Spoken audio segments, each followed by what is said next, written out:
முஸ்லிம் முன்னேற்றக் கழகம் கோவை மேற்கு மண்டலம் சார்பாக வக்ஃபு திருத்த சட்டத்தை ரத்து செய்ய கோரி மாபெரும் கண்டன ஆர்ப்பாட்டம்.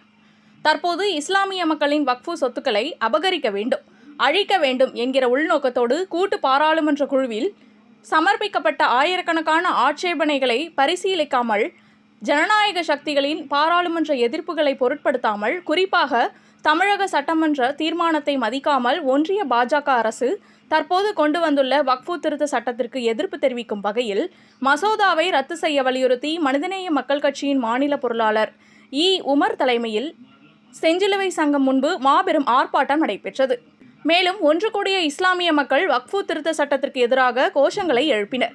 தொடர்ந்து மனிதநேய மக்கள் கட்சியின் பொதுச் செயலாளர், தமிழ்நாடு ஹஜ் கமிட்டி தலைவர், தமிழ்நாடு வக்ஃபு வாரிய உறுப்பினர் அப்துல் சமத், கோவை பாராளுமன்ற உறுப்பினர் கணபதி ராஜ்குமார், காங்கிரஸ் இளைஞர் காங்கிரஸ் சட்டப்பிரிவு தேசிய ஒருங்கிணைப்பாளர் வழக்கறிஞர் அலீம் அல் புகாரி, தமுமுக மாநில செயலாளர் சாகுல் ஹமீத், மனிதநேய மக்கள் கட்சி மாநில அமைப்பு செயலாளர் பழனி ஃபாரூக், திமுக மாவட்ட செயலாளர் கார்த்திக், சாதிக் அலி, அக்பர் அலி, சுல்தான் அமீர், ஈரோடு ரிஸ்வான் ஆகியோர் கண்டன உரையாற்றினார்கள். இக்கண்டன ஆர்ப்பாட்டம் சர்புதீன், நசீர்தீன், அப்துல் கபூர், சித்திக், அப்துல் ஹக்கீம், சம்சுதீன், அப்துல் சமது, அப்துல் கயூம் ஆகியோர் முன்னிலையில் வகித்தனர். முஜிபுர் ரஹ்மான், பவானி முகமது, அபுசாலி, அபுதாஹிர், பல்லடம் முஜிபுர் ரஹ்மான், ரசீதா பேகம் ஆகியோர் கண்டன கோஷங்களை எழுப்பினர். நடைபெற்ற கண்டன ஆர்ப்பாட்டத்தில் கீழ்வரும் தீர்மானங்களாக: ஒன்றிய அரசே வக்ஃபு வாரிய திருத்த சட்டத்தை வாபஸ் வாங்கு. அரசியலமைப்பு சட்டப்பிரிவு 25/26 வழங்கியுள்ள மத உரிமைகளுக்கு முரணாகவும், இஸ்லாமிய மக்களின் சொத்துக்களை, கலாச்சாரங்களை அழிக்கும் உள்நோக்கத்துடனும், கூட்டு பாராளுமன்ற குழுவில் அளிக்கப்பட்ட ஆட்சேபனைகளை கருத்தில் கொள்ளாமலும், சர்வாதிகார போக்கில் பாராளுமன்றத்தில் நிறைவேற்றப்பட்ட வக்ஃபு திருத்த சட்டம் 2024ஐ ஒன்றிய அரசு ரத்து செய்ய வேண்டும் உட்பட பல்வேறு தீர்மானங்கள் இப்போராட்டத்தின் வாயிலாக நிறைவேற்றப்பட்டது. வக்ஃபு வாரிய திருத்தச் சட்டம் என்ற பெயரில்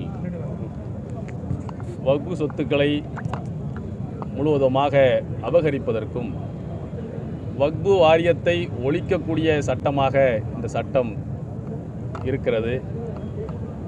இதனை கண்டித்து நாடு முழுக்க போராட்டங்கள் நடந்த வண்ணம் இருக்கிறது.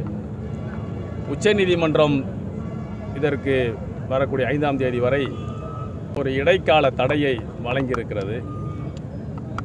உச்சநீதிமன்றம் கேட்டிருக்கக்கூடிய பல்வேறு நியாயமான கேள்விகள் தான் இன்றைக்கு மக்கள் மன்றத்திலும் கேள்விகளாக எழும்பியிருக்கிறது.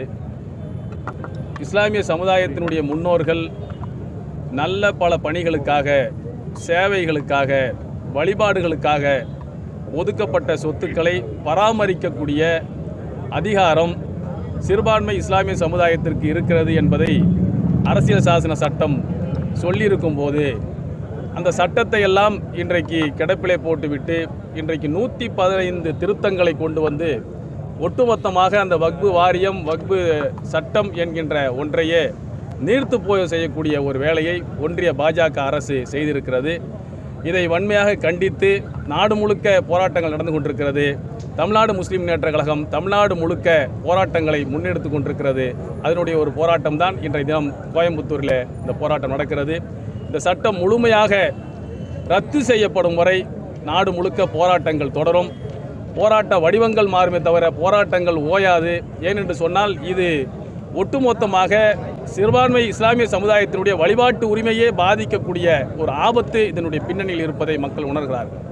ஏனென்றால் பாஜக பாசிச அரசுக்கு முஸ்லீம்களுடைய அடையாளங்களை அளிக்க வேண்டும் என்கின்ற ஒரு ரகசிய செயல் திட்டத்தோடு அவர்கள் செயல்படுகிறார்கள். எனவே இந்த போராட்டங்கள் நடந்து இந்த சட்டம் குப்பைக்கூடையில் வீசப்படும் வரை இந்த போராட்டங்கள் தொடர்ந்து நடைபெறும் என்பதை தெரிவித்துள்ளனர்.